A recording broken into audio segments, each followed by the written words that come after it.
यो चाहिँ बझाङको तमैल बजार हो। यसलाई चाहिँ ठमेल पनि भन्दो रहेछ। यो खोला पारी चाहिँ देखि हामी लगभग 15 किलोमिटर जति गाडीमा जान्छौँ। त्यसपछि चाहिँ हाम्रो बल्ल चाहिँ ट्रेकिङ सुरु हुन्छ। हजुर बुवा, यो कुन ठाउँ अरे बुवा? यो हजुर यो तमैलो के बाबु? तमैलो होइन। हामी तपाईँको चाहिँ खप्तड जानलाई होइन, कहाँदेखि जाने? गाडी हुन्छ बाहिर। त्यो गाडी पाउने ठाउँ, त्यो नाम चाहिँ के हो त्यो ठाउँ? तमैलो। त्यो पनि तमैले हो? यो अरिबारी तमैलो। ए उता पनि तमैल, यता पनि तमैल। हजुर तमैलो होइन। ए त हटाऊ। ए म जाने हौ। कहाँ जाने बुवा तपाईँ? म छान्न जाने हौ। छान जाने? छान्न जाने। ए ल हुन्छ। तपाईँको घर चाहिँ कहाँ नि? मेरो घर भनेको माथि बाजुरा ठेक पर्छ। बाजुरा ठेक। बाजुराको? बाजुरो परि बाजुरो भयो। हजुर। ओरि छान्नु भयो। छान्नु? हजुर हजुर। ए अहिले चाहिँ कहाँ जान थाल्नु भयो? म घर जाने हो कि। ए घर जानु नि हो? म घर जान्छु। ए यता के गर्न आउनु भएको थियो? मेरो ग्यारेज छ क्या। ग्यारेज? ग्यारेज छ गाडीको। गाडी बनाउनुहुन्छ तपाईँ? मेरो छोरा बनाउँछ। ए छोराले बनाउनुहुन्छ? छोरा बनाउँछ। ए कति कमाइ हुन्छ बुवा ग्यारेजबाट एक दिनमा?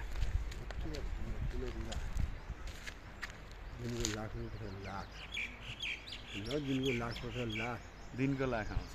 हिँड्ने कुराहरूमा आउनुहोस्। के हुन्छ बाबु? हजुर लाख के हाल्ने? लाख पऱ्यो के हाल्ने? के हाल्ने हौ? अहिले मैले बसमा हाल्ने पनि कार किन्ने पनि छु कि म। कारमा हिँड्ने पनि छु। अहिले घर गएँ कारमा हिँड्ने पनि छु हो। के भन्ने छोरा हो गयो। बारीको चाहिँ हिजो हामी बसेको तमैल बजार। तमैल बजारदेखि हामी चाहिँ अहिले दारुगाउँमा जाँदैछौँ। कति टाइम लाग्छ तमैलदेखि दारुगाउँ जान? 1.5 घन्टा। 1.5 घन्टा। 1.5 घन्टाको बाटोमा चाहिँ हामी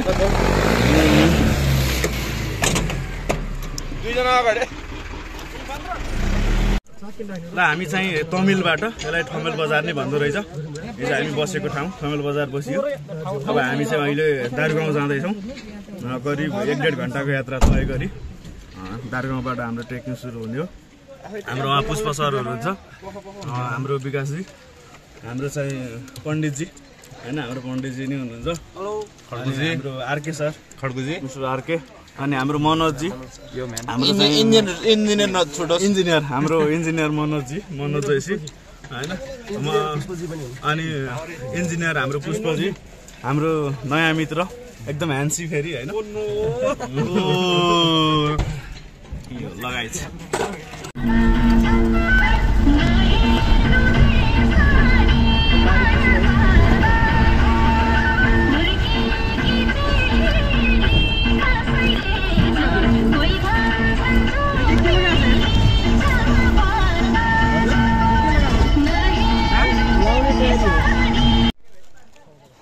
अबको यात्रा भनेपछि हाम्रो ट्रेकिङको यात्रा हो। यो चाहिँ ड्राई फुडहरू हामीले टन्नै लिएको थियो होइन। त्यो भएर यो वेट चाहिँ ब्यालेन्स गर्नको लागि 6 जनाले चाहिँ होइन त्यो वेट चाहिँ डिभाइड गर्दैछौँ हामी चाहिँ यहाँ। हाम्रो खाना चाहिँ आरके सर कहाँ गएर हुन्छ अरे? लोखडा। अब कति घन्टामा पुगिन्छ आरके सर? कति घन्टामा पुग्छौँ हामी आरके सर? 1.5 घन्टामा। अब हामी 1.5 घन्टामा पुग्छौँ यहाँदेखि लोखडा भन्ने ठाउँमा। त्यहाँ बिचमा केही छैन अरे होइन, पानी पनि इभन तपाईँको पसलहरू केही नभएको हुनाले गर्दाखेरि चाहिँ लगभग हामीलाई 2 घन्टा लाग्ला होइन।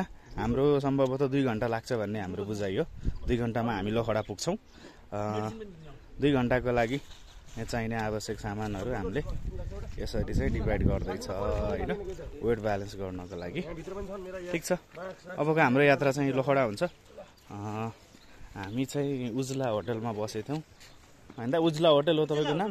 उज्ला होटल हो यो चाहिँ। यहाँ चाहिँ हामीले दारुगाउँ आएर सबैले खाजा खाने ठाउँ चाहिँ यही हो, उज्ला होटल होइन। यहाँ खाजा खाएर हामी चाहिँ हाम्रो पसलवाले दाई होइन, दिदीहरू हुनुहुन्छ। यो चाहिँ दारु बजार भन्ने, दारुगाउँ बजार होइन, दारुगाउँ।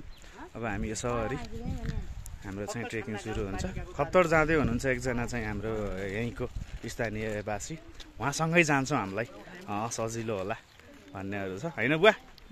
ठिक छ, आरामै हुनुहुन्छ? हाम्रो बुवा चाहिँ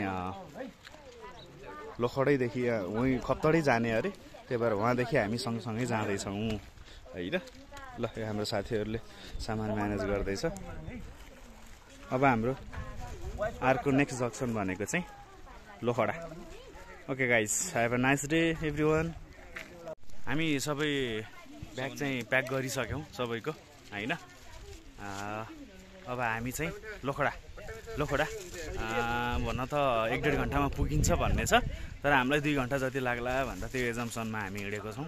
सबैको चाहिँ लट्ठी आफ्नो होइन, ब्यागहरू ड्राई फ्रुटहरू सबै राखेर अब हामी चाहिँ उहाँ चाहिँ बुवा, उहाँले चाहिँ लग्दै हुनुहुन्छ हामीलाई। उहाँ खप्तडै जानु हुँदो रहेछ होइन, उहाँदेखि चाहिँ हामी जाँदैछौँ हामी लोखडासम्म। 2 घन्टामा पुगिन्छ भन्ने छ। जाम ल, अब हामी रेडी छौँ यात्रामा। यसरी नै हाम्रो चाहिँ आजको 6 घन्टा बिताउँछ। ल खप्तड हाम्रो टोली चाहिँ अब खप्तडको लागि मुभ भयो। ल आफ्नो सम्पत्ति सहित, सम्पत्ति भनेको चाहिँ अहिलेको लागि ब्याग हो हाम्रो होइन। हामीसँग एकजना बुवा हुनुहुन्छ खप्तडकै, बुवाको कहानी सुन्दै जान्छौँ सम्भवतः हामी चाहिँ। हाम्रो यात्रा सुखमय होस्, आराममा भयो। यसरी हामी चाहिँ ल बुवा आउनु होला, बुवाको फोटो। ल ए बुवा आउनुभयो।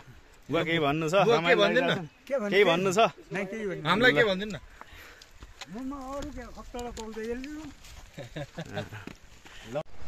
यो चाहिँ तल खोला, हामी यसरी हुँदै जाँदैछौँ। यो चाहिँ खप्तड पर्यटकीय पदमार्ग प्रवेशद्वार भनेर चाहिँ गेट जस्तो बनाएको रहेछ। यो पनि तपाईँको दारु गाउँकै हो क्या अरे, यो दारु गाउँमै छौँ हामी होइन। भर्खर त हामी सुरु गरेको यात्रा। यो चाहिँ यस्तो खालको प्रवेशद्वार बनाएको रहेछ, खप्तड पर्यटकीय पदमार्ग प्रवेशद्वार भन्ने छ। यसरी हुँदै हामी टपमा पुग्छौँ आज।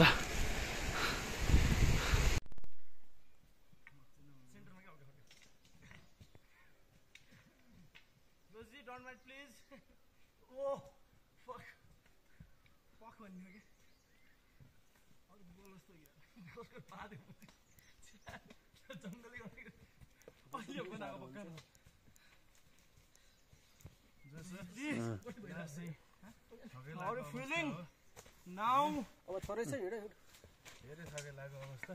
एकछिन रेस्ट गरौँ। Bit right over. Oh no, baby.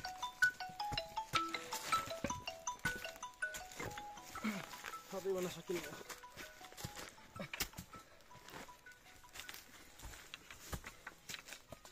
Oh my god.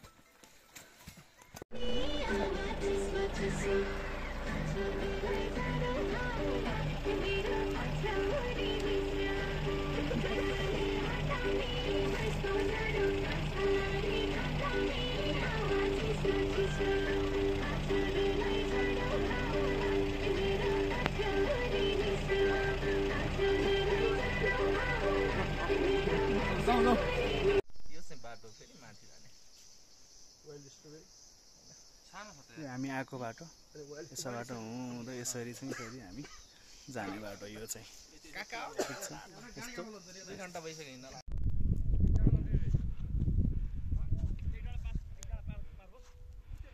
Khaptad जानुभन्दा अगाडिको दृश्य हो। बिचमा चाहिँ यस्तो रहेछ, लोखडा भन्छ यो ठाउँलाई चाहिँ। अलिकति फ्ल्याट एरिया दियोस्, अलि रमाइलो ठाउँ रहेछ। चिसो हावा बगिरहेको अवस्था हो। साथीहरू आउँदैछन्, यहाँ हाम्रै साथीहरू हो। स्पेस रहेछ, अलि फ्ल्याट एरिया रहेछ यहाँ चाहिँ।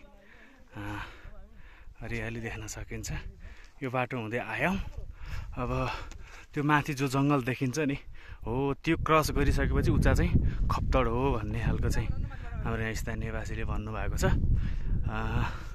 अलि फ्ल्याट एरिया रहेछ, वरिपरिको दृश्य चाहिँ यस्तो छ होइन। अब हाम्रो खाना खाने ठाउँ चाहिँ जस्ट यो अगाडि क्रस गरेपछि आउँछ। हामी चाहिँ दारु गाउँदेखि चाहिँ लोखडा छान्ना बजाङ आइपुग्यौँ। बिचमा चाहिँ जङ्गलको बाटो हो होइन। दारु गाउँदेखि यहाँसम्म चाहिँ बिचमा खासै त्यस्तो खासै पसलहरू होइन, त्यस्तो खासै केही छैन। प्रायः जङ्गलको बाटो हुँदै लगभग हामी चाहिँ अहिले 10-11 बजे कति बजे हिँडेको थियौँ होइन, 10 बजे हिँडेको थियौँ क्या अरे त्यहाँ तपाईँको दारु गाउँदेखि। अहिले चाहिँ यहाँ आउँदै गर्दाखेरि 1-1:30 चाहिँ आइँदो रहेछ, 1-1:30 बजे। त्यति घन्टा चाहिँ लाग्यो हामीलाई, 10 बजे हिँडेको।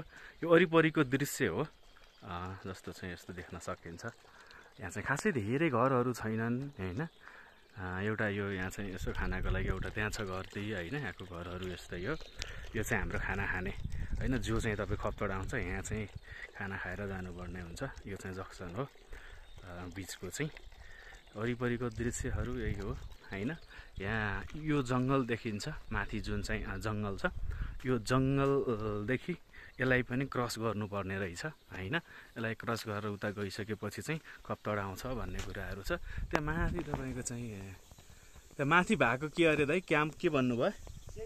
चेकपोस्ट छ त्यहाँ के सुनिएको छ भन्दाखेरि चाहिँ कसैले चाहिँ अब अल्कोहल हालेर लिएको छ भने, इभन ल तपाईँको चाहिँ खप्तड गएर खाउँला भनेर कसैले अल्कोहल हालेर लिएको छ भने त्यहाँ चाहिँ चेक गर्दो रहेछ अरे होइन। र चाहिँ तपाईँको अल्कोहल लान दिँदैन भन्ने कुरा आएको छ। यही हो, यो हाम्रो दाइको होटेल हो। दाइ एक्लै हुनु नि रहेछ। दाइले चाहिँ साग बनाउँदै हुनुहुन्छ। मेहनती दाइ, टक्क ढाका टोपी लाएर गर्नुभएको छ। नेपाललाई चिनाउनु भएको छ, सेवा गर्नुहुन्छ दाइले धेरैको जस्तो लाग्यो। अरू त्यहाँ धेरै छैनन् होटलहरू। दाइले चाहिँ ठ्याक्कै कन्ट्याक्ट गरेर आउनुपर्छ, नै भने गाह्रो हुन्छ। हामीले बिहान कन्ट्याक्ट गरेको थियौँ। दाइको चुलो हो यी होइन, ट्याक्क पहाडमा यस्तै राम्रो चुलो हुन्छ, आगोमै पकाएर खानिन्छ होइन। आगोमा पकाएको खाना टेस्ट हुन्छ भन्छन् नि त होइन दाइ। यो दाइको चाहिँ होटेल हो। अहिले म चाहिँ अलि अगाडि आइरहेको थिएँ। साथीहरू चाहिँ पारि तपाईँको देखिने डाँडा छ नि होइन, हो त्यो डाँडादेखि चाहिँ फोटो खिचाउँदै थिए साथीहरू। फोटो सफ गरौँ न भन्ने खालको कुरा थियो। म छिटो अलि अगाडि आइदिएको। साथीहरू हो त्यो जो आउँदैछन् होइन, बाटो त्यही हो। यो साथीहरू हो। यो दृश्य चाहिँ आएर अझ एकदम धेरै राम्रो छ होइन। यहाँ आउँदाखेरि सबै थकान मेटिने टाइपको त्यस्तो खालको रहेछ। चिसो पनि बढ्दैछ, जति अल्टिच्युड चढ्दैछौँ हामी त्यति चिसो बढेको चाहिँ अनुभूति भइरहेको छ। यो धारा हो होइन, एकदम चिसो पानी छ। यो चाहिँ चिसो पानी, एकदम मिठो छ पानी पनि। यो चाहिँ खसिरहेछ दाइको चाहिँ होइन। जे होस्, कुल छ, पिस।